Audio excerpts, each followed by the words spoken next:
Hola,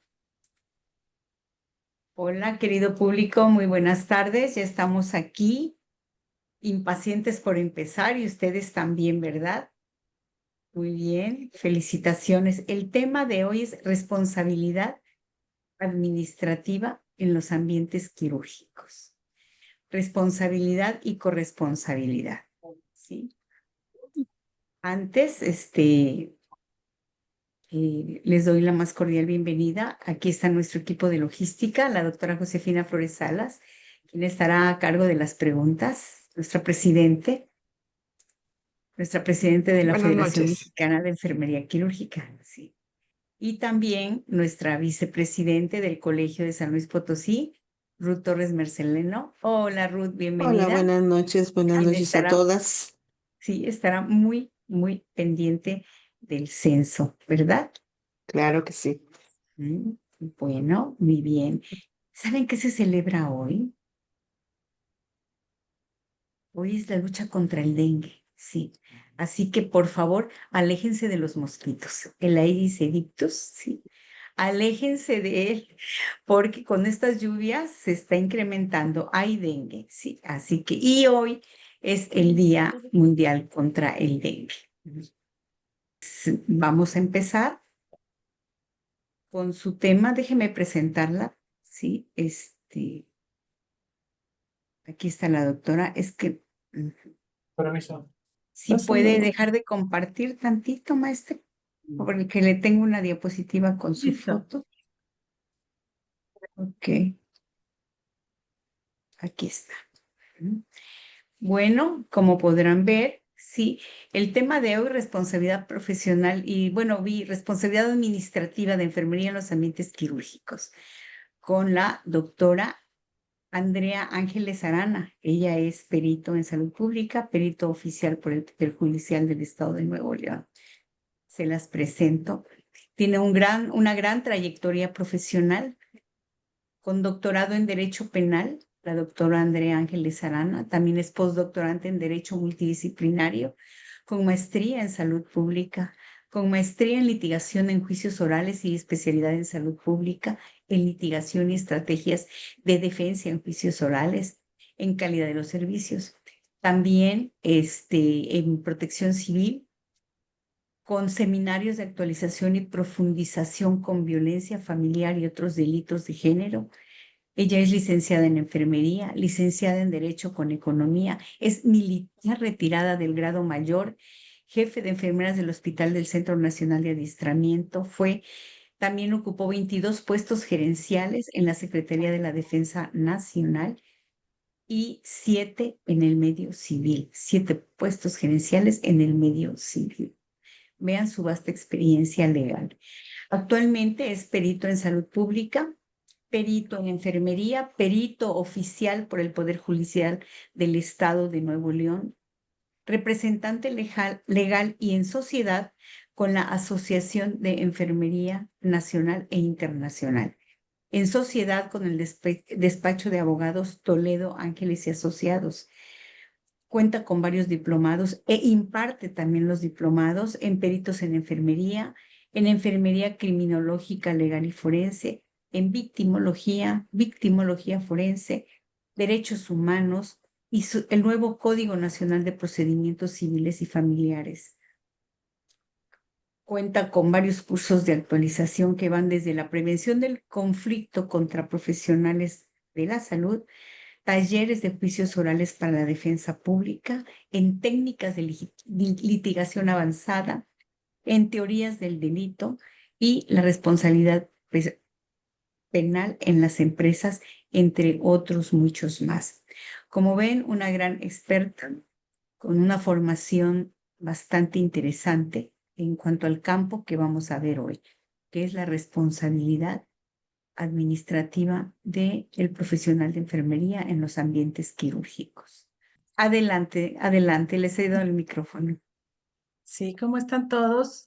Buenas noches a todos o buenas tardes para los que todavía no se oscurece por allá por otros estados. Un gusto compartir con ustedes hemos andado un poquito no, la verdad es que hemos andado con mucho trabajo. Sin embargo, siempre que me inviten, cuando me invitan mis queridas colegas enfermeras, siempre digo sí, trato de correr y hacer todo lo posible por poder compartir con ustedes, porque para mí es un honor y es un gusto poder compartir lo poquito que sé, porque de verdad que es poquito, el conocimiento es muchísimo por lo que hay que aprender y bueno, pues nunca es suficiente. Entonces, bueno, sin más preámbulo, vamos a pasar a lo que es la responsabilidad profesional, vamos a llamarlo. Aquí dice administrativo, pero voy a enfocarme un poquito en todo respecto o con enfoque a los ambientes quirúrgicos. Vamos a iniciar, a ver, déjenme ver que sí funcione,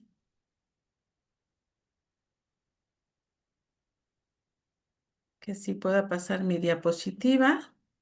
Ya, vamos a ver lo que es la responsabilidad dentro del equipo quirúrgico, la corresponsabilidad en el ambiente quirúrgico, la prevención del riesgo legal, la documentación clínica como prueba de la responsabilidad, que es algo muy importante, que muchas veces nos enfocamos mucho a lo que es la cuestión técnica y dejamos un poquito atrás la cuestión administrativa. Sin embargo, yo quiero hacer hincapié en esto que lo que no está escrito no está hecho. Y lo que está hecho y no está escrito nos va a traer algún tipo de responsabilidad. Bueno, entonces vamos a empezar. Creo que está un poquito mi internet. Estas cosas del internet son un poquito complejas. Le estoy dando siguiente ya. Vamos a ver aquí que las personas, bajo este principio, vamos a ver que las personas no cambian, solo actúan.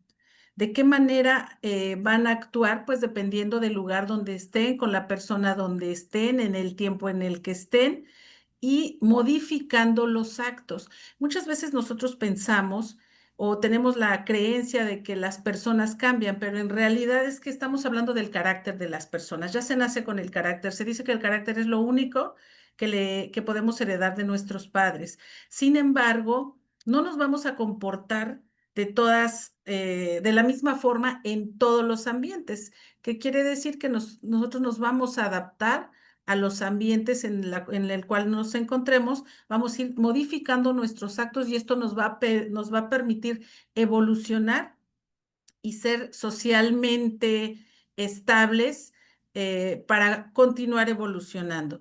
Y bueno, vamos a ver qué es la palabra acto. A mí siempre me gusta iniciar con lo que es el acto porque si nosotros no entendemos desde un inicio o no comprendemos o no le damos la importancia de vida a lo que es el acto, no vamos a poder comprender todo lo demás. Yo recuerdo muy bien que en cierta ocasión me decía un compañero abogado cuando exponíamos un caso de que el médico debe de pasar, o más bien dicho, había un médico que no había pasado visita médica y me decía, ¿a poco nada más porque no pasó visita ya por eso va a tener responsabilidad? Entonces, bueno, recordemos que todos los actos que se hacen en salud, todas las actividades, funciones, acciones, provienen de un acto y que ese acto nos nos obliga a responder sobre ese mismo acto. Ahorita lo vamos a desglosar un poquito más. Vamos a ver que la palabra acto proviene del latín actus y se refiere a a la manifestación concreta y externa. O sea, no puede ser lo que yo estoy pensando, sino es lo que yo estoy haciendo, cómo me estoy comportando. Se refiere a una acción y a una conducta de una persona en una determinada situación y que está realizando ese acto o esos movimientos para un determinado fin.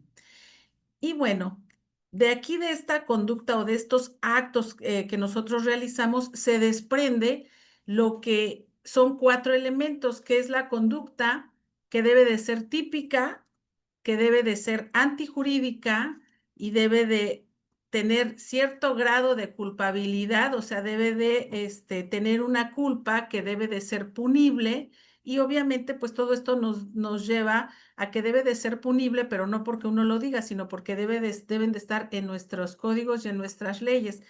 Todo este tipo de aspectos nos lleva a lo que es la comisión del delito.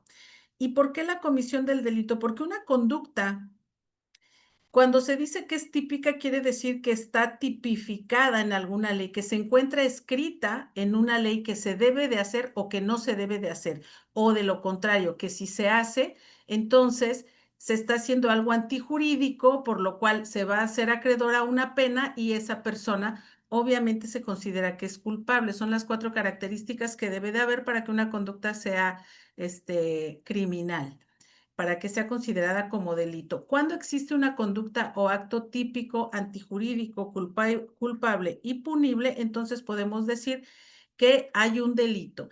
Y bueno, vamos a decir que hay un delito porque esta conducta, en esta conducta hay una acción. En esa acción, ¿qué quiere decir? Que alguien hizo algo. Entonces, cuando alguien hizo algo, decimos que es una comisión, lo que nos da como resultado una conducta comisiva. Y bueno, por otro lado, cuando existe una conducta o acto típico, antijurídico, culpable y punible, decimos que hay un delito. Lo estamos repitiendo para tener bien claro y que se nos fije esta frase. Y bueno, ¿de dónde viene? Bueno, pues cuando hay una inacción, que quiere decir que no se hace nada, que no se hizo nada, entonces es una omisión porque tal vez esto se debió de haber hecho, que son las 2 dualidades que se dan bueno, ahorita enfocándolo a la salud. Y eso quiere decir que hay una conducta omisiva. Y bueno, los delitos pueden ser entonces de acción o de omisión. Dentro de la omisión puede ser una omisión pura o puede ser una comisión por omisión. Tampoco no les voy a dar clases así de derecho, sino se los estoy diciendo de manera muy general y entendible, sin entrar mucho a detalle, para que tengan una idea que también el no hacer nada implica una responsabilidad. El no hacer nada es un acto del cual nosotros debemos de responder. Y bueno, aquí vamos a ver que la omisión pura es no hacer algo determinado. Esta omisión puede haber sido una omisión de peligro y no es necesario que se produzca un resultado. Puede ser cuando no sea necesario. ¿Qué quiere decir? Que no siempre en las omisiones se produce un resultado aún y cuando sea una omisión de peligro. Por ejemplo, es cuando una mamá está cuidando a su bebé y al bebé no le pasó nada. Se cayó, pero no le pasó nada al bebé. ¿Es una omisión de peligro? Sí, es una omisión de peligro. Sin embargo, no tiene que ser punible o no tiene que haber un resultado para que sea de peligro o no sea de peligro. Aunque no le haya pasado nada, fue una omisión de peligro que puso en riesgo a otro ser humano. Y por otro lado, basta que el bien jurídico, como ya lo dijimos, pues se haya puesto en peligro. Entonces, cuando el bien jurídico se puso en peligro, puede ser punible o es punible. Aquí, en este caso, dependiendo del resultado, es una omisión de peligro porque la mamá no cuidó al bebé, pero no es punible porque no le pasó nada al bebé. Si le hubiera pasado algo al bebé, entonces sí sería punible. Ahora, este ejemplo trasladémonos a los ambientes hospitalarios y trasladémonos también a los ambientes quirúrgicos. Aquí dentro de la omisión pura, esta omisión está descrita o debe de estar descrita en el código, en los códigos, en alguno de los códigos. Y bueno, cualquier persona también puede incurrir en este delito. Esta omisión pura es de las más comunes, es de las más comunes que muchas veces dicen, bueno, es que se descuidó o lo hizo por descuido. No sé si ustedes hayan escuchado algunas manifestaciones así. Bueno, es una de las más comunes y esto es importante que nosotros lo tomemos en cuenta. ¿Por qué? Porque si es de las más comunes, quiere decir que también nos puede ocurrir a nosotros.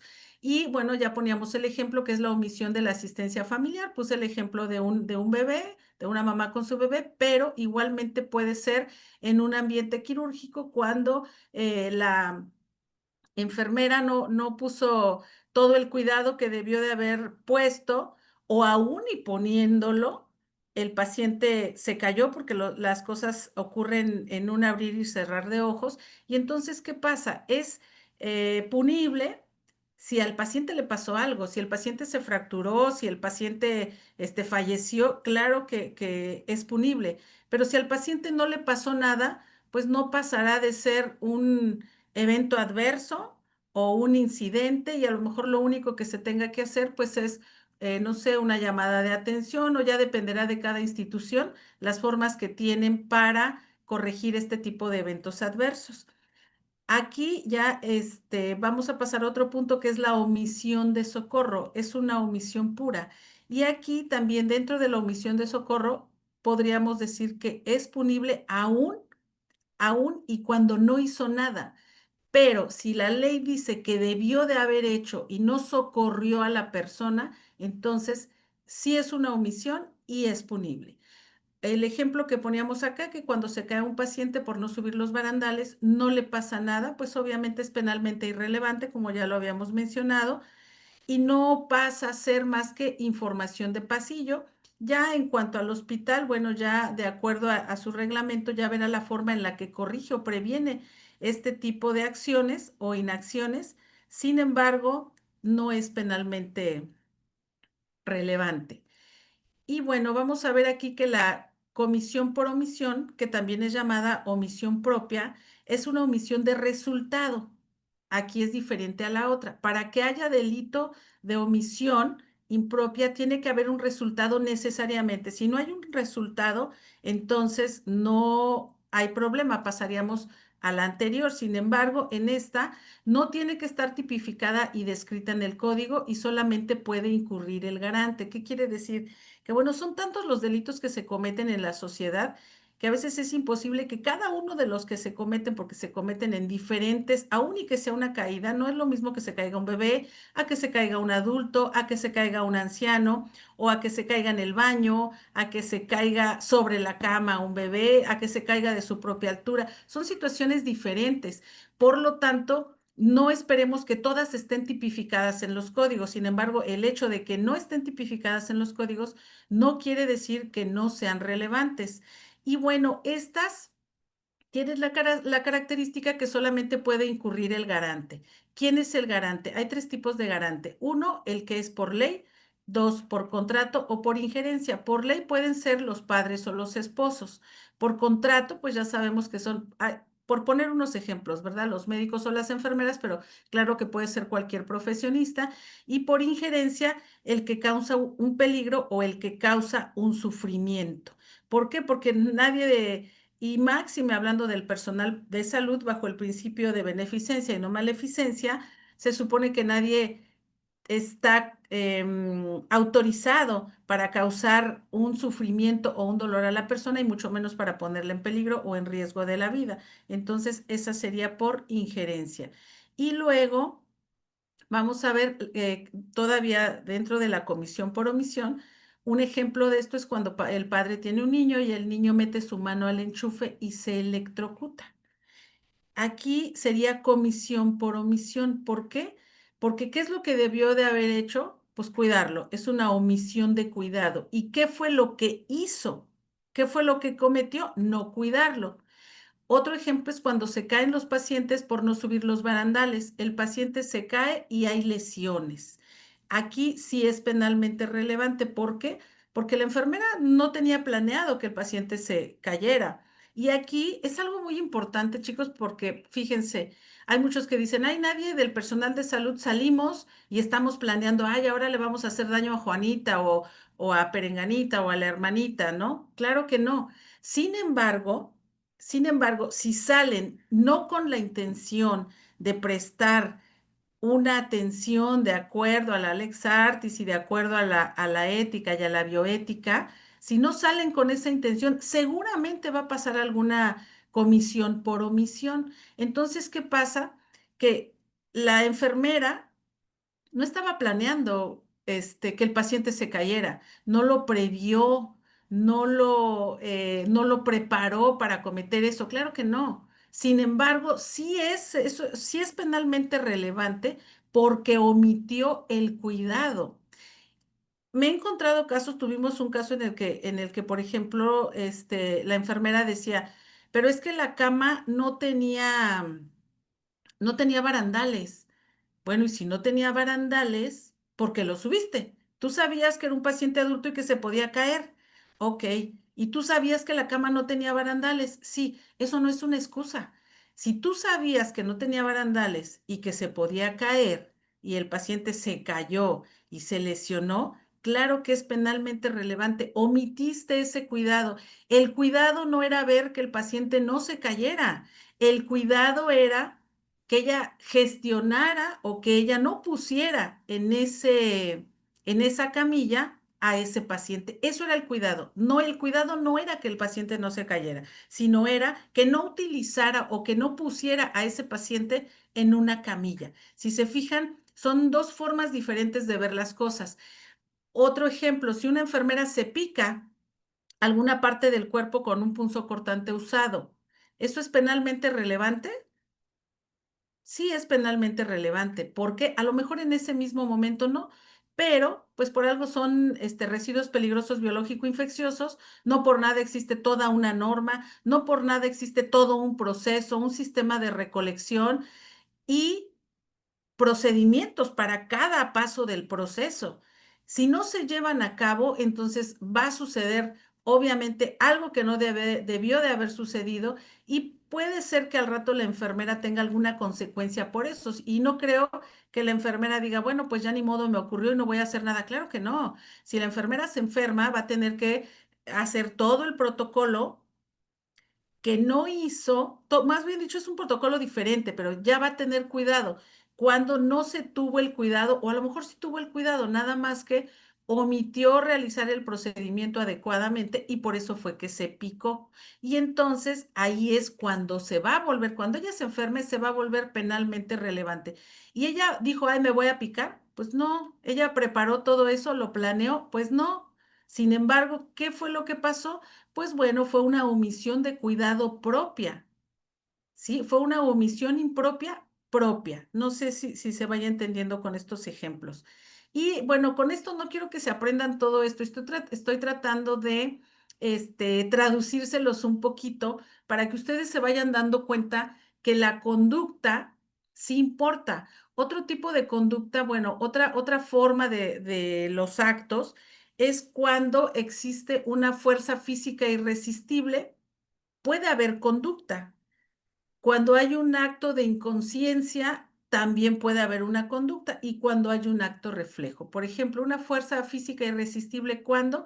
Pues cuando a lo mejor, no sé, hay un torbellino, cuando pasó como por ejemplo que allá en la Ciudad de México, ahora con las lluvias en cierto hospital, se cayó el techo, ¿sí? Y a lo mejor se cayó el paciente o se cayó la enfermera porque se resbaló encima del paciente. Entonces ahí estamos hablando que hay una fuerza física irresistible. ¿Cuál? Pues a lo mejor fue la del agua o fue la de la lluvia o puede ser, por ejemplo, como ocurre que en Estados Unidos y que también ya está ocurriendo en México, cuando hay huracanes. Entonces, si fue la fuerza del aire la que llevó a cometer, digo, estas son las menos, este, las que menos pasan, son las más raras. Sin embargo, no por eso quiere decir que no sucedan. Tan suceden que inclusive ya está contemplado dentro de la ley. Y bueno, ¿qué decimos? Que si hay conducta, hay voluntad. Y si hay voluntad, pues obviamente hay conciencia. Y aquí tenemos que ver si esto que se hizo, si este acto es de acción o es de omisión. Y aparte de ver si es de acción o de omisión, hay que ver el nexo causal. Siempre es necesario ver el nexo causal. Por ejemplo, aquí donde hay una fuerza física irresistible, podemos ver, por ejemplo, de que, bueno, no es que, por poner un ejemplo, un auto chocó con otro. Y bueno, ¿cuál fue el nexo causal? Bueno, pues que había bastante aire y por eso fue que era tan fuerte el aire que aventó a un auto encima del otro, por decirlo así, ¿sí? Entonces, el nexo causal para que exista esa acción o para que exista esa omisión es importante.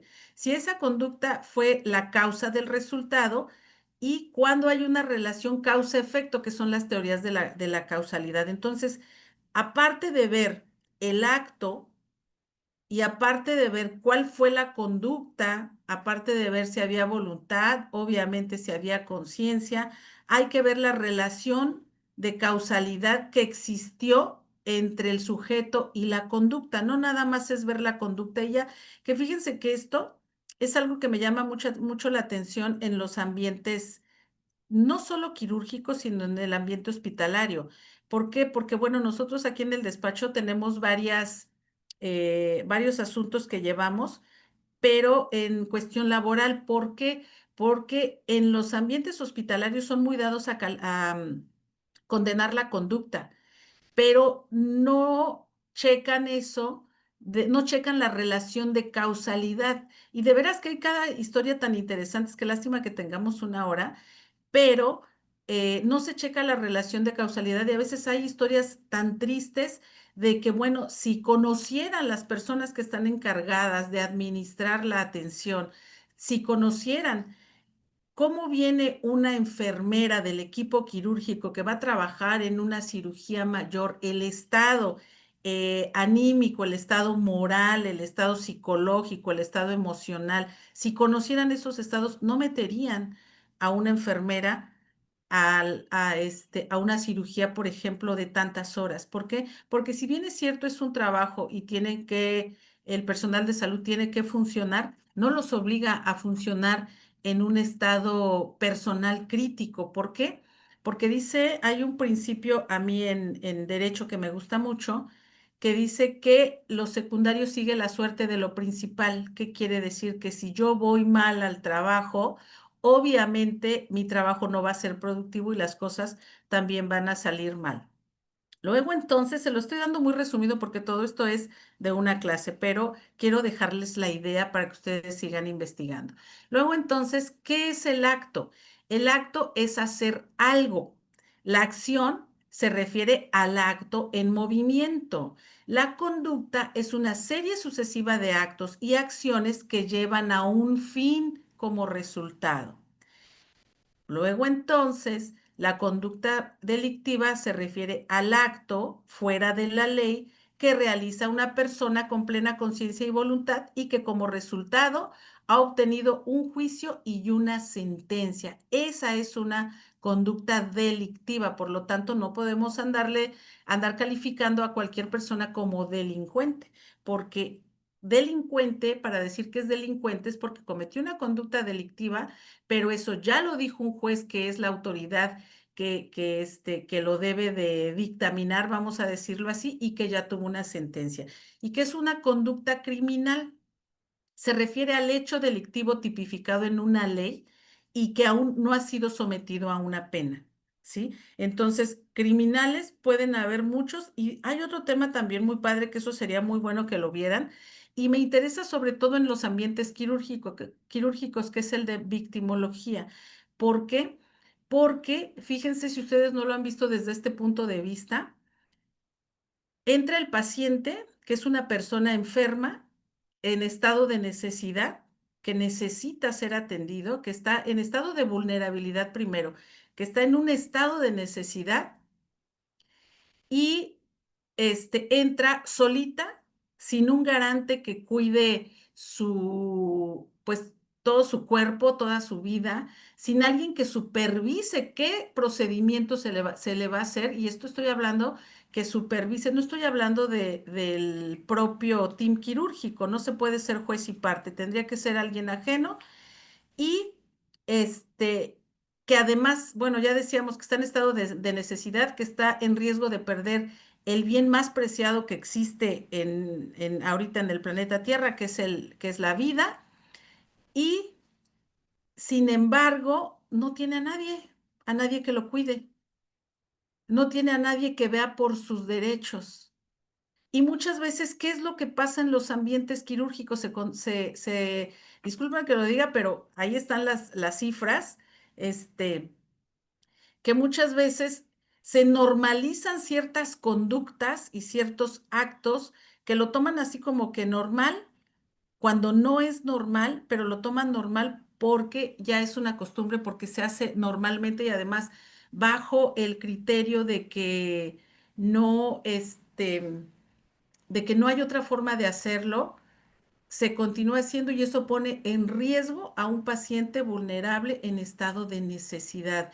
Entonces, que además, desde el momento en que estamos realizando algo con un paciente vulnerable o con una persona vulnerable en estado de necesidad, pues obviamente ya cae fuera de lo que dicen nuestras leyes y reglamentos, fuera de la Lex Artis, fuera de la bioética. Y entonces, ¿qué estamos haciendo? Estamos realizando conductas criminales. Y bueno, vamos a ver, ahorita vamos a ver por qué es la responsabilidad en un ambiente quirúrgico. Y aquí les voy a poner como ejemplo cómo se empieza a ver quién es responsable de una cosa y quién es responsable de otra. No, no solo ver los actos, sino hay que ver el nexo causal y el elemento de responsabilidad. Aquí vamos a ver que dentro del aspecto legal es un conjunto de características o circunstancias de actos, acciones o conductas que están ajustadas a derecho. Y aquí podemos ver, déjenme, voy checando el tiempo, podemos ver que aquí el lapicito, aquí son 3 lapicitos. Esta pareciera, suponemos que es la mamá, la maestra o alguien adulto, estos son 2 niños, y el lapicito azul le está diciendo al adulto que fue el rojo. Sin embargo, miren la evidencia. Y aquí todos podríamos decir, no, pues sí, fue el azul y le está echando la culpa al rojo. ¿A quién le creemos? ¿Le creemos que fue el rojo? Si aquí la evidencia nos dice que fue el azul. Sin embargo, si vemos minutos antes, ¿qué está pasando? Que el rojo, o sea, que tenía la razón el azul. El rojo agarró el azul y se puso a rayar la pared, ¿sí? Entonces, muchas veces lo que ustedes pueden ver, si no se hace una investigación, si no se hace una conciencia de cuál fue el nexo causal y quién tiene la responsabilidad, no podemos decir que nosotros estamos haciendo las cosas de acuerdo a la Lex Artis. Y bueno, ¿y por qué ponía yo de costumbre, como costumbre? Más bien dicho, ¿por qué decía yo que ya se había hecho costumbre? Bueno, cuando un acto se hace repetidas veces, se vuelve una costumbre. Las costumbres hacen principios, los principios hacen normas, las normas hacen reglas y las reglas hacen leyes y constituciones. Y de esa manera se van jerarquizando lo que son nuestra forma de vida. Y bueno, vamos a ver rápidamente si las normas sociales se infringen y si no se siguen, la sanción es el ridículo. De ahí que sea importante que nuestra ley, que nuestra sociedad esté regida por leyes y que además nosotros entendamos las leyes, que entendamos cuáles son los límites del bien hacer y cuáles son los límites, ahora sí que como dice nuestra ética, de la beneficencia y cuál es el límite de la maleficencia. Dentro de las normas éticas, si no se llevan a cabo, la sanción es el fracaso. Dentro también de las normas éticas de moral individual, si no se respetan, la sanción es el remordimiento. Las normas éticas de moral social, si no se respetan, se recibe como sanción el desprecio social. Y pudiéramos poner ejemplos, pero ya vamos sobre el tiempo. Aquí dentro de las normas jurídicas, si no se respetan, se ponen en práctica, la sanción es de tipo legal. Y bueno, cada derecho implica una responsabilidad. El que tiene derechos también tiene responsabilidades. Y en esta vida todos tenemos derechos, por lo tanto, también tenemos responsabilidad. Cada oportunidad, una obligación y cada posesión, un deber. Y esto lo dijo John D. Rockefeller Jr. Y bueno, ¿qué es la responsabilidad? La responsabilidad es responder y rendir cuentas de los actos que uno realiza. ¿Y a quién le vamos a rendir cuentas? A la sociedad, a la familia, ante nosotros mismos, ante nuestro ser, luchando con el bien hacer y sobre todo a las personas a las que afectamos con nuestros actos. Por fórmula es necesario pensar antes de actuar y medir las consecuencias de las decisiones que se vayan a tomar. ¿En qué me va a beneficiar y en qué me va a perjudicar? Quien no piense así va a cometer muchas acciones por omisión, que era lo que les decía que es muy común. La capacidad de responder por los actos que ha realizado libremente aplicando el libre albedrío, esto es lo que es la responsabilidad. Por lo tanto, la persona responsable debe asumir y asume las consecuencias de las decisiones que tome. Si no las asume, la ley nos hace a que las asumamos. Y bueno, aquí, déjenme ver.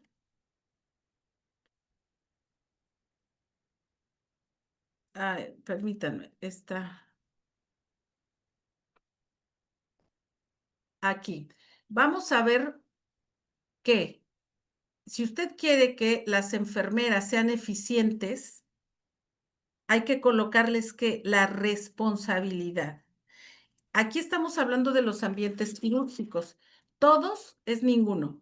Entonces, es necesario que cada uno asuma su rol y que cada uno asuma su responsabilidad. Sin embargo, la responsabilidad no se delega nada más por delegarse. Hay que ver que la responsabilidad sea la correcta. No se puede delegar toda la responsabilidad, se puede delegar parte siempre y cuando sea supervisada y sea la correcta, que la persona se va a delegar en la persona correcta, en el lugar correcto, en el tiempo correcto, por la persona correcta, con la supervisión correcta. Y de esta manera nosotros estaremos haciendo lo correcto. ¿Por qué? Porque en los ambientes quirúrgicos no se trabaja como en las áreas de hospitalización, en donde a cada quien le asignan ciertos pacientes y cada quien, ya sea que trabaje por asignación de pacientes o por funciones, pero cada quien tiene bien delimitadas sus responsabilidades. Acá en el ambiente quirúrgico es un equipo, y es un equipo, ¿por qué?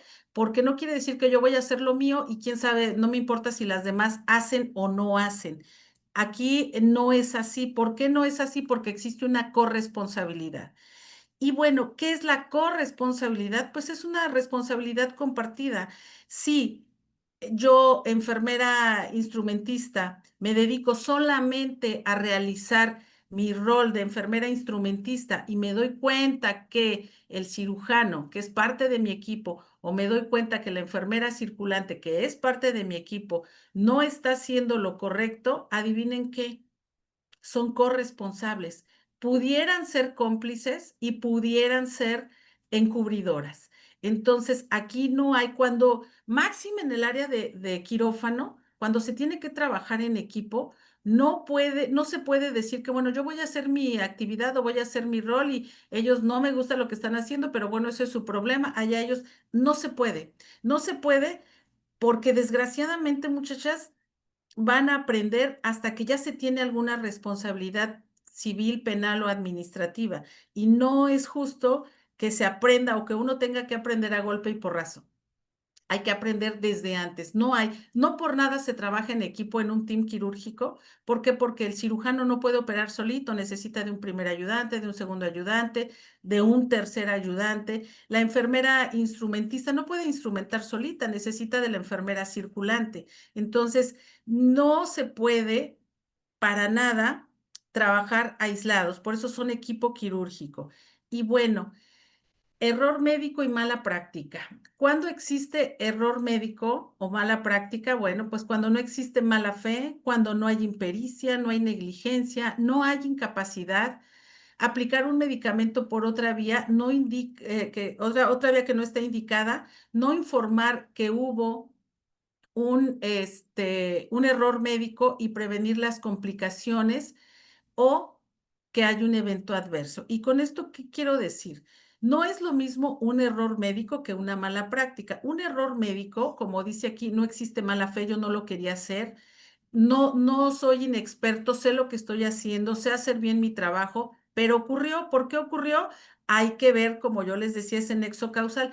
Ocurrió porque a lo mejor, no sé, empezó a llover, ocurrió porque otro paciente se iba a caer, ocurrió, por ejemplo, porque la paciente comió y cuando estábamos a mitad de cirugía, la paciente broncoaspiró, etcétera. Hay muchas cosas que pueden ocurrir. Sin embargo, ¿por qué podría que el paciente regurgite y broncoaspire en el transoperatorio? ¿Se podría decir que es error médico? Muchos podrían decir, no, no es error médico, pero ¿qué creen? Existe una visita, una valoración preanestésica, anestésica, una preinducción. Entonces, si no se hizo todo esto, no se detectó que la paciente había comido. No hubo una buena entrega y recepción tanto de la enfermera como del anestesiólogo. Entonces ahí hubo un error médico. Y no quiere decir que el médico o la enfermera hayan actuado de mala fe, ni que no sepan hacer su trabajo, que haya una impericia, ni que haya habido negligencia, pudiera ser. ¿Sí? Sin embargo, el error médico de una mala práctica se diferencia. Obviamente, no puse aquí lo de mala práctica, pero es todo lo contrario. Cuando hay una mala práctica es que yo tengo que hacer esto, pero no lo hice o no lo quiero hacer porque no va a pasar nada, confío en que no va a pasar nada. No lo sé hacer, pero yo me voy a aventar a hacerlo porque tengo que practicar. Sabemos que no se debe de hacer así. Para eso existen los laboratorios de salud donde deben de ir a practicar. Y yo no tengo la capacidad, sin embargo, quiero ver qué se siente, o quiero ver si le atino, o quiero ver si pude. Entonces, son dos aspectos totalmente diferentes. Y bueno, nos vamos a los espacios clínicos de riesgo. Y aquí quiero que ustedes estén muy conscientes porque los espacios clínicos de riesgo más comunes y los básicos, hay más, dependiendo de las especialidades y subespecialidades que haya.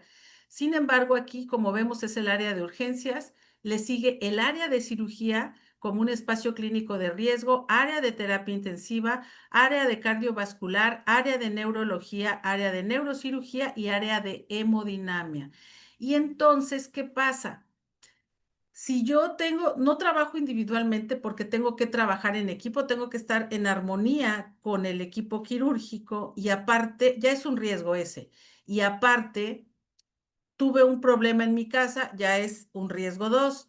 Y aparte, trabajo en un lugar de riesgo, es un riesgo 3. ¿Qué probabilidades hay de que yo llegue a tener un aspecto legal? Hay altas probabilidades. Entonces, ¿qué tengo que hacer? Pues tengo que eliminar todos esos riesgos. ¿Y cómo voy a hacer para eliminar todos esos riesgos? Bueno, aquí les voy a poner un ejemplo. Primero, pues es la prevención. Obviamente, si tienen algún problema en su casa, todos tenemos problemas, hay que resolverlos y hay que funcionar. En el trabajo interesa que funcionemos. Hay cosas que aún, así como dice la OMS, llegar al estado completo de salud no se puede, no existe, porque a lo mejor tenemos salud física, pero no emocional. Sin embargo, hay riesgos que se pueden eliminar y podemos ser funcionales y hay riesgos que no. Y bueno, aquí vamos a ver principalmente los riesgos que son respecto al rol que nosotros tenemos.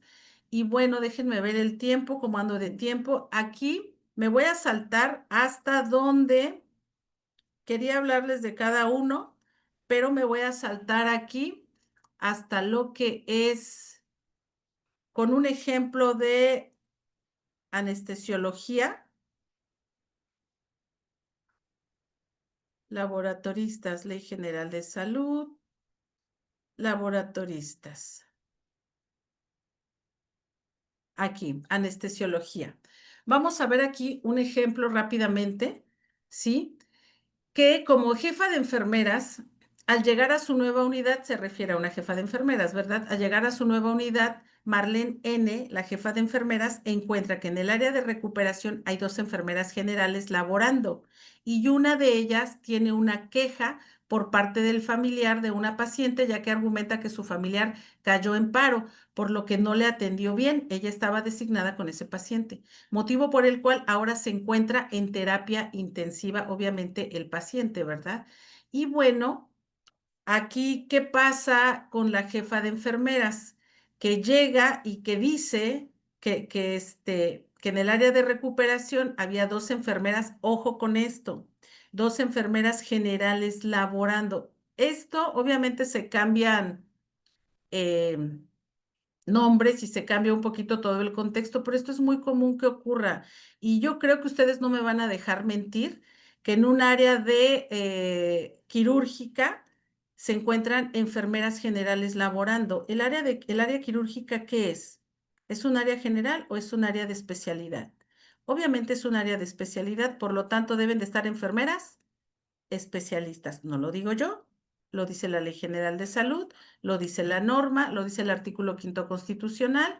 Y entonces, ¿qué tipo de enfermeras deben de ser? Pues son enfermeras con especialidad en quirúrgica. Ojo, también aquí hay algo que me voy a detener, porque es muy importante esto de que se encuentran 2 enfermeras generales laborando, ¿sí? Fíjense, 2 enfermeras generales laborando en un área de recuperación. una tenía designado un paciente. Si ustedes, yo como abogada digo, a ver, 2 enfermeras generales, riesgo 1, en un área de recuperación, riesgo 2. Pero además no estaban haciendo funciones de enfermería porque dice que ella estaba designada con un paciente posoperado en recuperación anestésica, riesgo 3. Y ahora si tomamos que el ambiente quirúrgico es de riesgo, riesgo 4. Y si tomamos en cuenta que a lo mejor traía un problema de la casa, todo el mundo tiene problemas controlado, pero lo tenía, riesgo 5. Si se fijan, la verdad, chicos, yo creo que aquí la mayoría son enfermeros o son de los ambientes quirúrgicos. Yo en mis tiempos tuve la especialización en quirúrgica, duré 13 años en el área quirúrgica, vi todo tipo de cirugías. Y yo les puedo decir que como abogada ahora los veo y digo, híjoles, me duele y me dan ganas así como que de abrazar al gremio, porque digo, qué barbaridad, están sometidos a muchos riesgos y de los cuales van a ser responsables o van a tener algún tipo de corresponsabilidad. ¿Y saben qué? No se vale porque nada más están yendo a trabajar. Pero ¿saben qué pasa? Que, por ejemplo, a esta enfermera, lo que vemos los abogados, a esta enfermera general, nadie le puso una pistola en la cabeza para que estuviera laborando ahí. Seguramente lo hace, pues obviamente por necesidad y por desconocimiento, lo cual no se debe, no es una excusa el desconocimiento. Acuérdense que el desconocimiento no los exime de su responsabilidad, no es una excusa. ¿Por qué? Porque es su obligación prepararse. Están en un área privilegiada, en un área de especialidad. Yo siempre he dicho que las enfermeras quirúrgicas se cuecen aparte, porque tienen conocimientos totalmente diferentes y superiores, podría decirlo yo, que el resto de las enfermeras. Mientras el resto de las enfermeras no menosprecio su trabajo, claro que no, porque yo también fui enfermera de sala, sino que mientras las enfermeras de sala se dedican a procedimientos no invasivos y algunos mínimamente invasivos, las enfermeras quirúrgicas intervienen, pero no solitas, con toda la dificultad que conlleva con un team quirúrgico, cada uno con sus demonios para realizar intervenciones quirúrgicas. Y estoy hablando de intervenciones quirúrgicas porque van más allá de un procedimiento invasivo menor. Entonces, bueno, para continuar con esta, ¿qué va a pasar con esas enfermeras? ¿Qué va a hacer la jefa de enfermera con esa problemática que se le está presentando y que no creo que sea nada más ficticia? Yo creo que muchas de las jefas que están aquí, han escuchado o les ha pasado. ¿Qué va a pasar? ¿Qué dice la Ley General de Salud? ¿Qué dice el reglamento? Bueno, el reglamento de la Ley General de Salud, en su sección tercera, que es de la Dirección de Enfermería, nos dice en el artículo 23 que al frente de la Dirección de Enfermería habrá un director que contará con las siguientes atribuciones: participar y coordinar las políticas que emite el secretario en materia de enfermería para prevención y atención de salud, en apego a la legislación correspondiente, etcétera, etcétera, etcétera. Pero ojo aquí, por eso lo puse con rojo: participar y coordinar en las políticas que emita el secretario en materia de enfermería. Tiene que alinearse con las políticas, tampoco se las puede sacar de la manga. Con esto no quiero decir que no pueda hacer, porque la principal función de una jefe de enfermeras es no solo supervisar, sino tiene que gestionar. Y además de gestionar, tiene que preparar y tiene que educar a su personal para que esté a la altura del servicio que está proporcionando. Y número 2, planear, desarrollar, dirigir y evaluar los servicios de enfermería. Y después de esta evaluación, obviamente debe de salir por ahí alguna petición o debe de salir algún protocolo, la modificación de algo. 3, coordinar el sistema de información de enfermería. 4, promover las actividades científicas y tecnológicas. Entonces, si se fijan, las jefas de enfermeras tienen toda la manga ancha para hacer lo que tengan que hacer y que sus enfermeras estén protegidas por lo menos en cuanto a protocolos y en cuanto a relaciones laborales. Y aquí, bueno, seguimos hablando de lo que se tiene que hacer: coordinar y vigilar las actividades de la Comisión Estatal, participar en la certificación del personal de enfermería, realizar todos los actos que sean necesarios y las demás facultades que expresamente le confieren las leyes. Y bueno, aparte, ¿qué quiere decir esto? Que una jefa de enfermeras, una jefa de enfermería, una jefa de quirófano, no es igual, es una administradora tanto del servicio como de la atención de salud. Entonces, no es una administradora cualquiera, necesita conocimientos, aparte de la administración, conocimientos especializados, obviamente en el área quirúrgica. Y bueno, ahora vamos a lo que es el área de recuperación y anestesiología, de acuerdo a la norma oficial mexicana 006, SSA 3/2011, que es para la práctica de anestesiología. Nos dice aquí, número 1, objetivo. Esta norma establece las características que deberán tener los profesionales del área de la salud y los establecimientos. Ojo con esto, las características para la atención médica que practican la anestesiología, así como los criterios mínimos de organización y funcionamiento que deberán cumplir en la práctica de esta especialidad. Y bueno, aquí vienen lineamientos para el cuidado posanestésico. Ojo, ¿eh? Ustedes en la norma 019, que es la de enfermería, ¿se han encontrado algo de esto? ¿Algo de que ustedes deban de estar en un área de recuperación posanestésica? No. Sin embargo, sí pueden estar, pero ¿qué creen? Nada más realizando sus funciones de enfermería, no solas, sin el anestesiólogo, que es el encargado de recuperar al paciente, no ustedes. Y luego aquí dice en el 12.1. El área de recuperación posanestésica quirúrgica debe contar con los mismos estándares de cuidados para el paciente del periodo transanestésico señalados en los numerales, y aquí vienen todos estos numerales, los invito a que los chequen. En la 12.2 dice, la supervisión médica en general y la coordinación del cuidado del paciente en esta área será responsabilidad que, ¿cómo dice aquí abajo? Acá, ¿cómo dice? Será responsabilidad tanto del anestesiólogo como del cirujano. Y como que, ¿por qué quieren fincarle responsabilidades a la enfermera general que estaba con el paciente en el área de recuperación posanestésica? Y estos casos es algo muy común. Estos casos nos llegan, pero adivinen que como les platicaba en un inicio que me decía un licenciado, y a poco nada más porque no realizó la visita, ya con eso, ya pobre del doctor, a poco ya nada más por eso ya lo quieren vincular a proceso, porque no saben. Entonces, ¿qué pasa con estas enfermeras que llegan con gente que no sabe? Las vinculan a proceso. Y ustedes pueden decir lo que ustedes quieran, santo y seña, pero ¿qué creen? Que no cuenta. Cuenta que un perito diga si ustedes hicieron bien las cosas o no hicieron bien las cosas. Y adivinen que lo de peritos en enfermería todavía estamos muy verdes, todavía necesitamos, inscríbanse a los cursos de peritos. A lo mejor no van a poder peritar ni participar en juicios ahorita, pero si siguen estudiando por esa línea, va a llegar un momento en el que tengan los conocimientos necesarios que puedan realizar un peritaje y como gremio se puedan ayudar. Entonces, bueno, continuando, dice en el 12.4.2, dice, el médico anestesiólogo deberá indicar y vigilar los cuidados inmediatos y el monitoreo que amerite el paciente.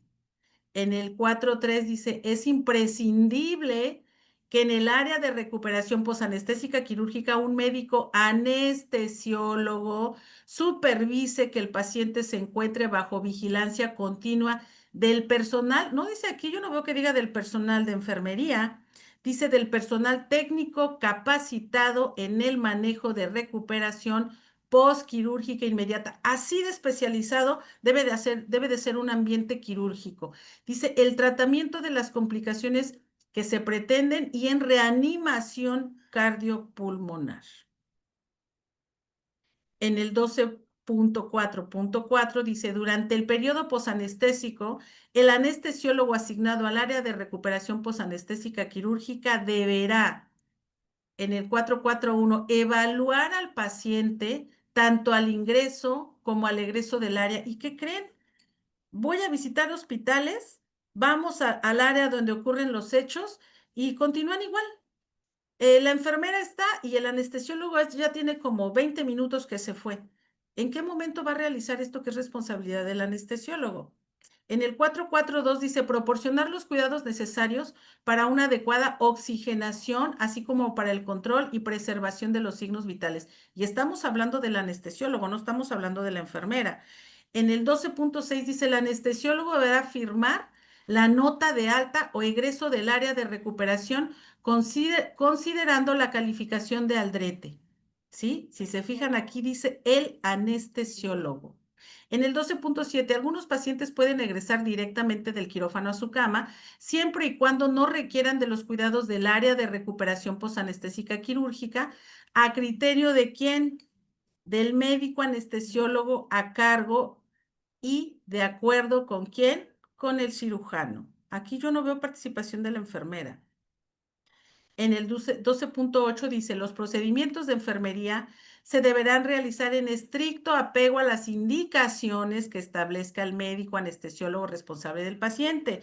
¿Por qué? Porque luego tenemos que en el área de recuperación, ok, estaba la enfermera, bueno, se dedicó, aunque no debió de haber estado, pero bueno, no pasa nada, ahí estuvo porque ahí la designaron y luego, no pasa nada, hizo cuidados de enfermería, pero luego vemos que la enfermera le puso tal medicamento y luego vemos que también le volvió a poner otro y luego vemos que otro, que porque no se recuperaba el paciente. ¿Y dónde está esa indicación? No encontramos esa indicación en el paciente. Entonces, aparte de realizar una función que no les corresponde, pero bueno, ya me pusieron aquí, bueno, voy a realizar las funciones de enfermería, todavía se exceden. ¿Y qué creen? Es ahí en donde ya no las podemos ayudar, en donde no se puede ayudar al personal de enfermería. ¿Por qué? Porque nadie le dijo que les pusiera. A lo mejor sí les ordenó su superior, su jefa las puso ahí. Es una política, mala política del hospital que nadie los va a defender si ustedes no dicen nada. Pero bueno, los pusieron ahí, está bien. Pero ¿quién les dijo que pusieran el medicamento? ¿Quién les dijo que ustedes contribuyeran, se hicieran cómplices de esa mala atención? Entonces, aquí es donde viene la corresponsabilidad y entonces ustedes realizaron actos por los cuales tienen que responder sobre esos actos. Y de verdad que me gustaría, explayarme más. Entonces, aquí dentro de las buenas prácticas con base en aspectos legales de este acto de enfermería, ¿quién lo debe de hacer? ¿Quién lo debió de haber hecho? ¿La enfermera? Obviamente no. ¿El anestesiólogo? Obviamente sí. Cuando ustedes se operen o alguien de ustedes se operen, ¿cómo les gustaría que fuera la atención? ¿Quién quisieran que los atendiera en el área de recuperación? Y digo, el área de recuperación no está por estar. Ya hay tantas estadísticas de tantas pacientes que han pasado, pues que han fallecido, que han muerto, que por eso se crean, y estamos hablando de ciencia, que la salud es una ciencia, por eso la ciencia y a través de estos estudios, el área de recuperación posanestésica fue el resultado de las ciencias de la salud para prevenir algo que estaba ocurriendo. Entonces, como que, ¿por qué creer que a nosotros no nos va a pasar? A mí me gustaría, quiero mucho a las enfermeras, soy enfermera de corazón, me encantan los ambientes quirúrgicos, pero a mí me gustaría que me atendiera el anestesiólogo, porque él es el responsable. ¿Por qué? Porque si llega a pasar algo, él sí va a saber cómo hacerlo, y si no sabe cómo hacerlo, va a tener que responder por los actos que realice. Y sería injusto que eso le ocurriera a una enfermera, que ella respondiera por los actos que realice y que debió de haber realizado el anestesiólogo. Y bueno, así ya con esto, por ponerles este ejemplo, pero me hubiera gustado, tengo una plática que es demasiado, demasiado grande, me hubiera gustado tocar el tema de la enfermera instrumentista y de la enfermera circulante. He visto en algunos hospitales en donde tienen cambiado ese rol y donde muchas veces hasta la señora del aseo es la que les pasa las cosas. Y así como que la enfermera circulante, a veces las ponen a circular 2 quirófanos, o la enfermera circulante está haciendo alguna otra cosa y la señora, la del aseo, la que hace el aseo en quirófano, que además no es cualquier aseo y que además debe de saber del ambiente quirúrgico, es la que le pasa a la instrumentista las cosas, cuando eso no debería de ser. No es pasar las cosas, es hacerse responsable y responder a los actos y sobre todo de un procedimiento quirúrgico en donde está en peligro la vida de una paciente que está vulnerable y que está en estado de necesidad. Yo les quiero dejar esto para que ustedes vayan haciendo reflexión sobre este tema. Las enfermeras quirúrgicas no son igual a las enfermeras de terapia intensiva, no son igual a las enfermeras de hospitalización, no son igual a las enfermeras de medicina preventiva, son totalmente diferentes, porque debe de haber una conciencia quirúrgica, cosa que ya está legislado en Argentina, que nosotros no lo tenemos, que no lo vamos a tener mientras las mismas enfermeras quirúrgicas no se reúnan y legislen o soliciten o hagan propuestas sobre este aspecto. ¿Por qué? Porque como yo les decía en alguna otra clase, no van a venir los ingenieros a resolver lo de nuestra profesión, no van a venir los odontólogos. ¿Quién lo tiene que resolver? Nosotros mismos. Entonces, hasta aquí no sé si haya alguna pregunta. Es un tema muy bonito todo lo de la, el ambiente quirúrgico. Obviamente, esta charla, esta plática, es para dejarles el, el incentivo, que ustedes se incentiven a leer un poquito más, a leer un poquito no solamente cuál es mi rol, sino el rol que debemos de tener todos. Y pues bueno, ya sin más, les dejo este cartel en donde voy a dar el día, ¿qué día es? Porque ni siquiera 11 y 12, un curso de aspectos legales del expediente clínico y electrónico. Mientras tanto, quiero ver si alguno de ustedes tiene alguna pregunta, con gusto. Yo sé que ya estamos sobre el tiempo. Este, pero igual podemos responder unas dos preguntitas. Estamos bien porque eh, tenemos tiempo y hay preguntas y hay inquietudes. Adelante, yo me puedo quedar con Muchas. otra media hora, ¿eh? No Sí. tengo inconveniente.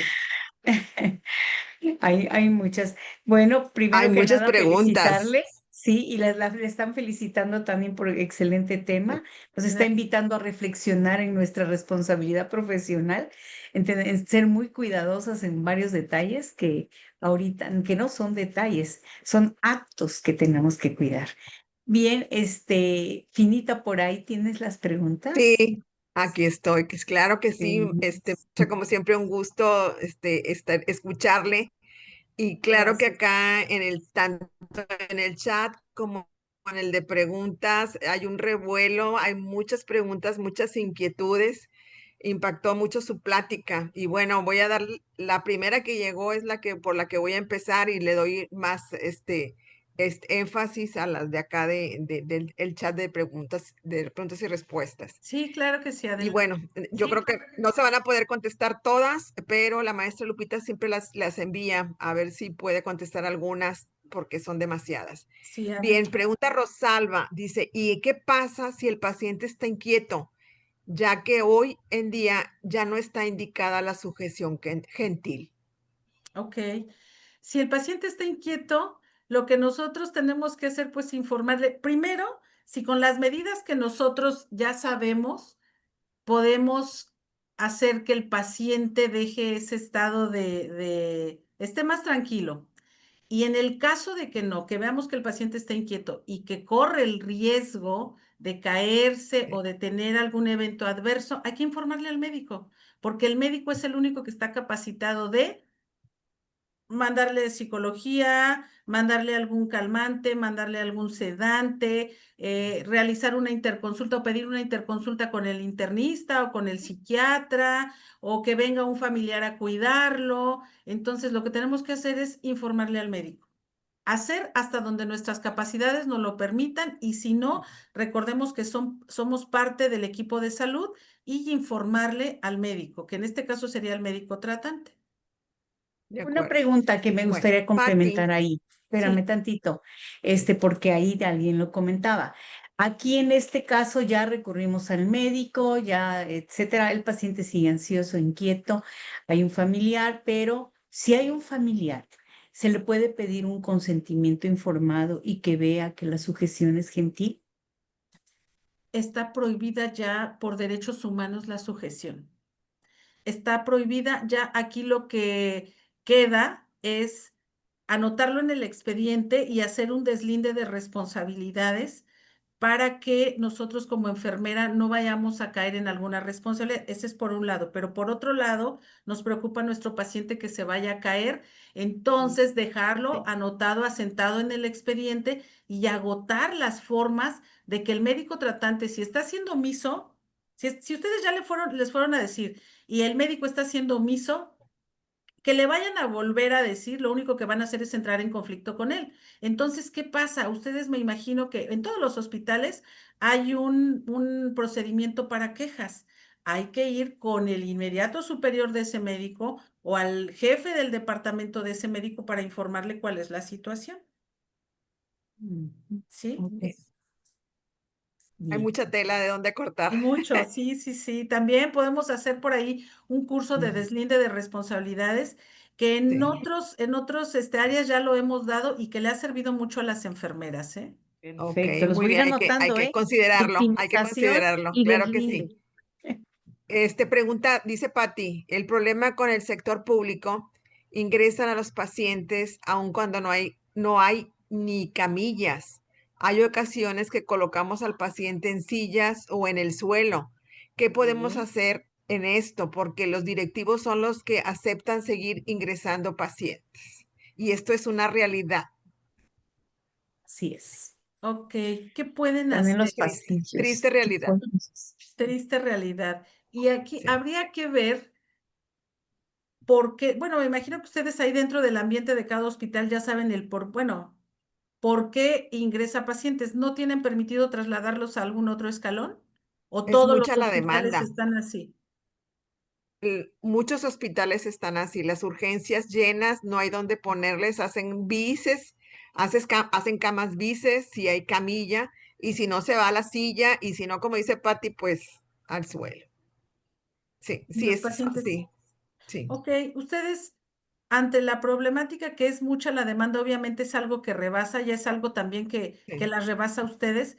Sin sí, embargo, ustedes la obligación, si son enfermeras operativas, decirle a la jefa y la jefa ya tendría que gestionarlo con el director. Y esto les voy a platicar algo, porque yo veo que aquí hay muchas enfermeras que somos más o menos contemporáneas y a nosotros nos tocaron todos los cambios que hubo desde las jeringas cuando dejaron de ser de vidrio y después pasaron Ujú. a ser desechables y después querían las desechables esterilizarlas en los autoclaves para seguirlas ocupando porque se les hacía mucho gasto una jeringa por medicamento por paciente. Entonces, yo creo que nosotros, las enfermeras más antiguas, ya tenemos la experiencia de estos cambios. Y sí, lo que se necesita es valor para gestionar, hacer un documento que no se quede nada más así. Ya se sabe que puede ser que nos hagan caso y puede ser que no, pero no es lo mismo si todas se reúnen, hacen una junta, ven con el director.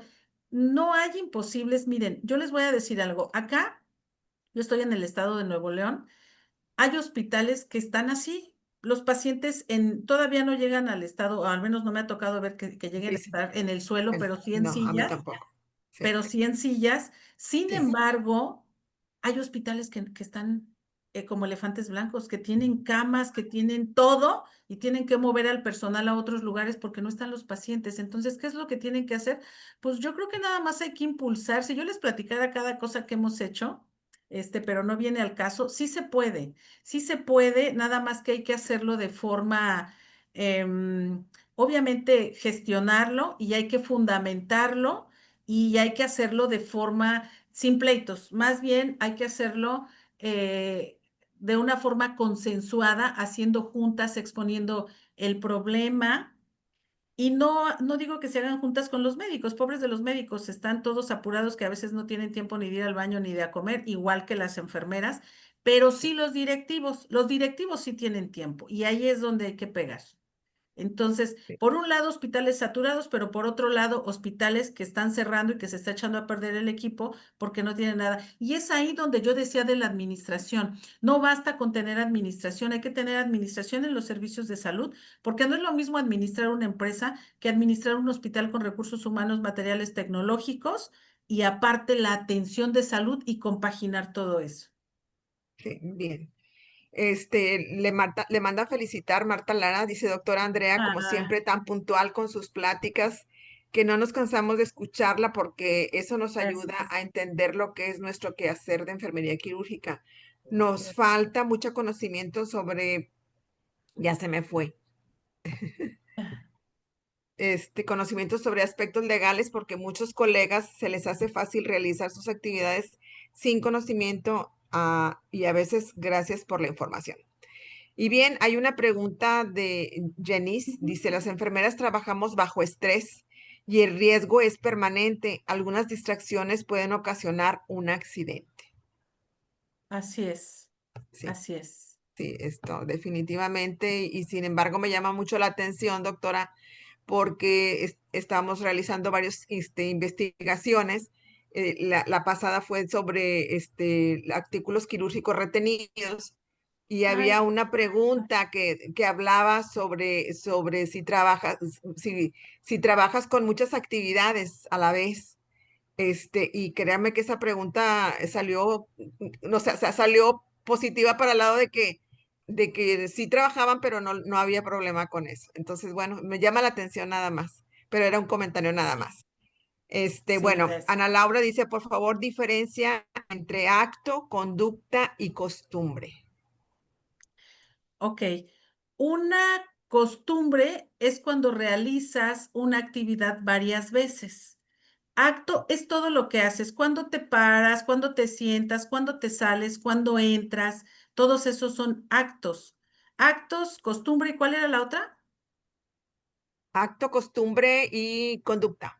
Y conducta. Ah, y una conducta es una serie sucesiva de actos.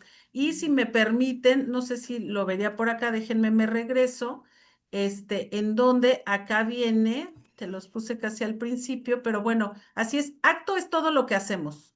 Obviamente, si hablamos de actos de salud, pues todo lo que hacemos en salud. Y la costumbre es un acto que realizamos repetidamente, que ya lo hacemos incluso inconscientemente. Son actos. Digo, perdón, es una costumbre. Ujú. Bien, ok. ¿Y cuál Eh, otra? Guadalupe Miramontes, dice, maestra, me gustaría escuchar su opinión sobre el siguiente caso. Al Ajá. recibir la guardia nocturna en día festivo con poco personal, las enfermeras encuentran un paciente adulto mayor en camilla sin barandales, por lo que pide resuelvan eso, por lo que pide resuelvan eso antes de entregar paciente, situación que no sucede por falta de camilla con barandales.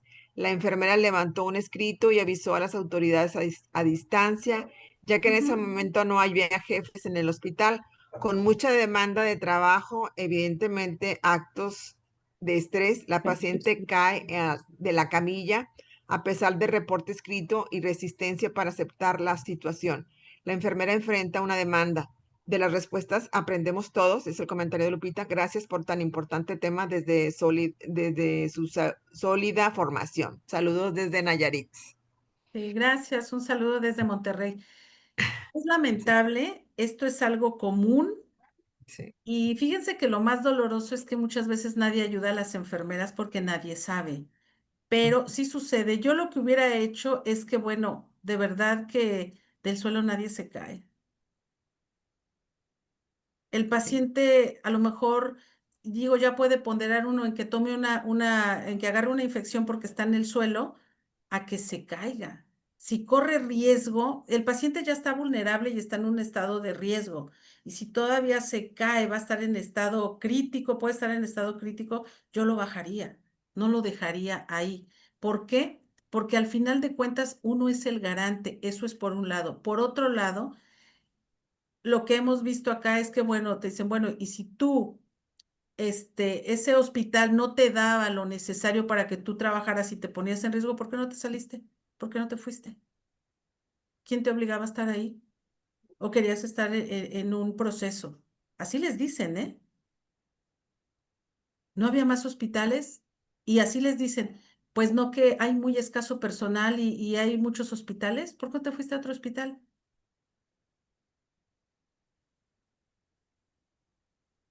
Entonces, ¿qué les puedo decir? Yo hubiera bajado al paciente al suelo. Dios. Sí, dice Esmeralda, acá, dice, el sistema de salud mexicano está en crisis total actualmente. En todas las instituciones, a diario hay manifestaciones en todos los estados. Ayer me platicaba mi sobrino que aquí en Monterrey había manifestación en el sindicato. Y dice, continúa con Esmeralda, dice, por eso enfermería es una profesión de riesgo. La prevención es registrar para evitar demandas. Así es, así es. Escrito. Ya no nos fuimos al área de expediente clínico, pero sí hay algo que les quiero decir. El expediente clínico no es exclusivo del médico. En la norma 004 del expediente clínico dice que todo mundo, quien interviene con el paciente está obligado a realizar una nota, incluyendo la nota de enfermería. Pero ahora no solamente es para una nota de enfermería, puede ser cualquier nota relacionada con la salud del paciente y ahí se puede asentar. Si se enoja el médico, pues que se enoje. Eso es por un lado. Por otro lado, pueden decir, ¿y a dónde lo pongo? Porque en el expediente clínico institucionalmente realizan algunos o tienen algunos formatos. Sin embargo, esto no es limitante. La ley dice que no es limitante. Ustedes pueden hacer otro formato o meter una hoja en blanco a manera de un escrito y tiene que quedarse en el expediente, ¿sí? Entonces no es limitante. Recuerden lo que les dije en un principio, lo que no se anota no se hizo y lo que no se Sí, hizo es una omisión. sí. Me Ajá, acordé ahorita de algo, doctora, sí. cuando estaba yo en quirófano ya hace buen rato, no teníamos camillas para los niños. Entonces el anestesiólogo nos decía, pon el colchón en el piso. Y ahí lo cuidábamos, porque me acordé de lo que Sí, dijo usted, ¿verdad? Prefiero sí. bajar a que se me vaya a caer el niño, ¿verdad? Y del Porque ahí suelo sí, nadie se cae. del Claro, hay suelo gente nadie que se se cae. cae de su Sí, propia altura, altura, de su sí, propia altura. Sin embargo, pues si lo sentamos, no pasa nada. así es. Lo Sí. sentamos o el colchón Lo en el piso acostamos, sí. para El evitar, colchón en ¿verdad? el Claro, piso, claro, claro. Sí. sí, con el Sí. colchón Reina, en el piso. Reina Mendoza dice, buenas noches, licenciada. Si en mi Buenas noches. área quirúrgica hay 4 enfermeras quirúrgicas y no tenemos enfermera general para circular, ¿puede hacer esa actividad una quirúrgica? ¿Qué creen que, ay, de verdad que, me quedé con las ganas de darles? ¿Qué creen? ¿Quién les dijo que la enfermera circulante debe de ser una enfermera general? Sí, No.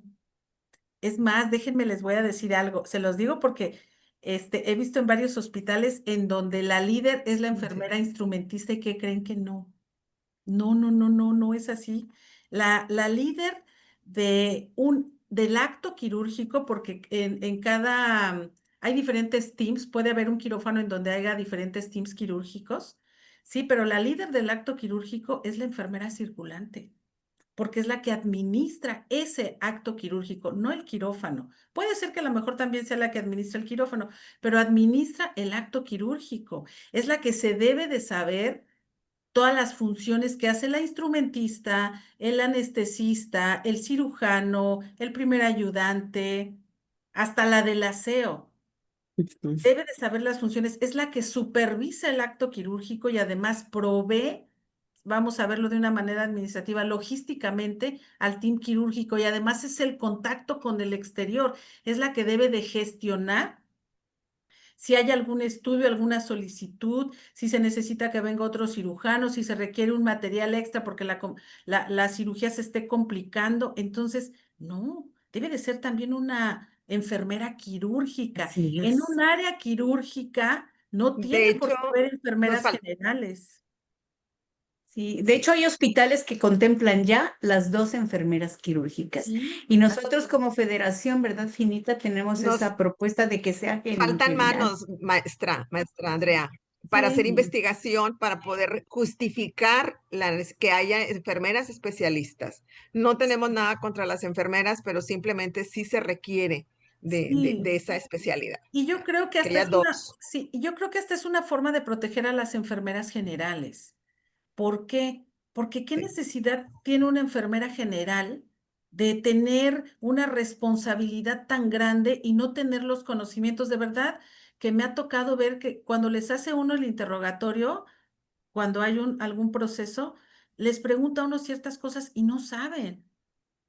No saben. Por eso yo aquí mencionaba también que enfermera, la jefa que sea jefa de enfermeras, no jefa de enfermeras general, sino hasta la enfermera jefe de quirófano, debe tener un curso de administración aparte de tener su curso de especialidad. No es lo mismo administrar sala de hospitalización que administrar quirófano, que administrar un Ujú, servicio de sí. medicina preventiva. Son, aparte de tener su especialidad, deben de tener también la especialidad en administración. ¿Por qué? Porque quien debe de realizar toda esa gestión y ver que le manden enfermeras especialistas es la jefe de enfermeras. A mí me tocó una jefe de enfermeras, chicos, que cuando se le mandó a llamar no sabía ni qué era un índice ocupacional, ni qué era un índice enfermera paciente. Yo tiene muchos años que me retiré porque me fui retirada, pero todavía me acuerdo y digo, chihuahuas, ¿cómo que no sabe? Y sí dijo, no puedo contestar esa pregunta. Y obviamente se le pregunta, ¿por qué? Y dice, porque no sabe. Y yo me quedé así de, ¿cómo que no sabe?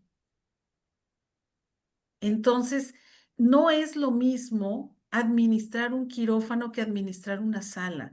Y una administradora, lo primero que tiene que checar son recursos humanos, que sean los idóneos, recursos materiales, recursos tecnológicos y recursos financieros. Obviamente no les van a dar dinero, pero se los dan en especie, que tengan las suturas necesarias, que tengan las compresas, las gasas necesarias, que tengan lo que deben, todo lo necesario que deben ustedes de tener. Que hay un Entonces, punto álgido, doctora sí, Andrea, ¿sí? Desgraciadamente en recursos humanos dicen, eres jefe de piso, eres pediatra y te vas al quirófano. Y están las Ujú, pediatras en quirófano, las quirúrgicas en pediatría. Ellos sí. no ven más que los códigos y no les interesa que es quirúrgica, tiene gestión. Ah, no, si le corresponde el código de pediatría o de preventiva, te vas allá, porque necesitamos una gestora. Ahí es donde batallamos mucho, porque lo vivimos nosotros. Yo quirúrgica, a mí me apéguense, mandaron a cuidados intensivos como jefe de sí, piso. apéguense a sus colegios. Los colegios tienen un poder como no tienen ustedes idea. Miren, yo tengo la asociación y se suscitó rápidamente una problemática en el estado de Hidalgo, en X hospital, en donde no le hacían caso a las enfermeras, a las enfermeras de atención primaria, pero ¿cómo le llaman allá? De salud pública. Entonces, ya checamos su asunto, vimos que ellas tampoco no tenían el conocimiento, aún siendo de salud pública y en específico, ese hospital acababa de ser multado por el RPBI. Se les dio el curso, se les dio el diploma, se les dio la estrategia para que lo implementaran y hicieron todo. Las chicas pusieron hasta de su bolsa para tener todo lo que debía de ser porque las estaban haciendo responsables. Entonces ellas, pues les dije, ponderen, ¿qué les conviene? ¿Irse ustedes a un proceso o subsanar antes de que eso suceda? No, pues subsanar. Y claro que no gastaron mucho y ahí con hojitas y todo hicieron ya lo que debieron de haber hecho, pusieron sus letreros y todo, pero el que se resistiera el director. Entonces, le enviamos al director un documento, pero dijimos, uy, no, seguramente no nos van a hacer caso porque ya, habían ido a hablar con el director y no. Le enviamos el documento fundamentado, motivado y le dijimos que si no permitía que realizaran las enfermeras su trabajo, que entonces ahí íbamos a hacer la denuncia penal y lo íbamos a hacer, ¿eh? ¿Y qué creen? Que ya después bien Es- felices nos mandan las fotos de que ya las habían dejado hacer su trabajo y que ya tenían todo bien y que ya no había problema. Y nosotros pues nos dio mucho gusto, pero muchas veces hay que estar insistiendo o vayan ustedes a las instancias que tengan ahí, alléguense de sus colegios, que sus colegios intervengan, que digan, los colegios están respaldados por la Secretaría de Educación Pública, por la Secretaría de Salud, tienen todo el Sí, poder que deben de tener, alléguense a ellos para que ellos las puedan apoyar. Y claro, las que quieran venir conmigo, pues yo con gusto también, chicos. también.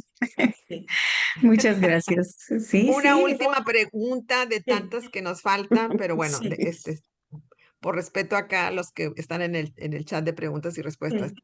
Joaquina dice, hay muchas inconsistencias. Desafortunadamente, el tema que dio es el deber ser, pero en la práctica nada que se hace. Y como dice, aunque parece chisme, pero si se debe hacer énfasis en lo no hecho, por ejemplo, sin médico anestesiólogo a cargo del área de recuperación, o cuando saben directo a piso sin indicaciones. Sí.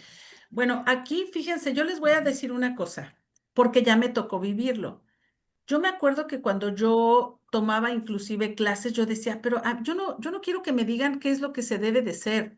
Yo quiero que me digan cómo hacerle, cómo resolver mi vida, porque yo Ujú. siempre he sido así como que un poquito, exigente. Sin embargo, ¿saben qué? A través de los años me he dado cuenta que tenemos una indefensión aprendida, sobre todo las enfermeras. ¿Por qué? Porque ya se nos hace tan difícil hacer lo correcto. No porque todos lo hagan quiere decir que está bien y no porque nadie lo haga quiere decir que estoy mal. ¿Por qué? Porque, chicas, a la hora de que tienen un proceso, les estoy hablando cosas reales, ¿eh? Con procesos ahorita que tengo en puerta, no los puedo hablar porque contamino yo las carpetas, pero nadie las ayuda. La ley es la ley. Si la ley dice que tú no eras, ¿por qué lo hiciste? Y no me vas a decir que no sabías porque eres profesionista. Y sabes, hay una norma, hay una norma, la 019, que te norma y que dice qué es lo que debes de hacer y ¿por qué lo hiciste? ¿Dónde dice, eso que tú hiciste, dónde dice que tú lo tenías que hacer? ¿Y qué creen? A esa hora no está su jefa que las mandó, no está el médico anestesiólogo que las dejó solas, no están sus amigas como testigos y ahí todo mundo se va. Hasta las amigas de años se van. ¿Por qué? Porque no las quieren apoyar o dicen, ay, ¿sabes qué? No me acuerdo. Ay, ¿a poco hicieron? Fíjate que no vi, yo estaba poniendo atención acá. No, fíjate que ese día andaba deprimida porque me había peleado con mi mamá y la verdad no puse atención. Ponen miles de pretextos para no ser sus testigos, para no ayudarles, para no apoyarlas y al final del día se ven ustedes solas. Sí, Entonces, no porque así lo hayan hecho por años, quiere decir que lo van a seguir haciendo. Nadie nos va a venir a ayudar, muchachas, más que nosotros mismos. Lo que ustedes quieran hacer, yo me pongo a sus órdenes. Yo sí soy, sí voy. Si ustedes supieran, no puedo decir todo lo que hemos hecho, pero yo me voy a lo más alto y afortunadamente, y digo, bueno, yo sí creo en Dios, no creo, yo no me doy los méritos, los méritos son de Dios, que me ayuda a hacer todo ese tipo de cosas, pero sí se puede, sí se puede. Entonces, vamos a hacerlo. Es cuestión de que nos juntemos todas el día que gusten una asesoría o alguna estrategia para hacer X o Y, lo hacemos. A veces lo difícil es porque no sabemos por dónde hacerlo, pero si lo hacemos de la forma correcta, es fácil. maestra, Entonces, y ánimo. pues, bueno, ya no iba a hacer preguntas, pero No, ¿qué pasa adelante. cuando los cambios de turno, que no llega la otra y dejamos solo al paciente?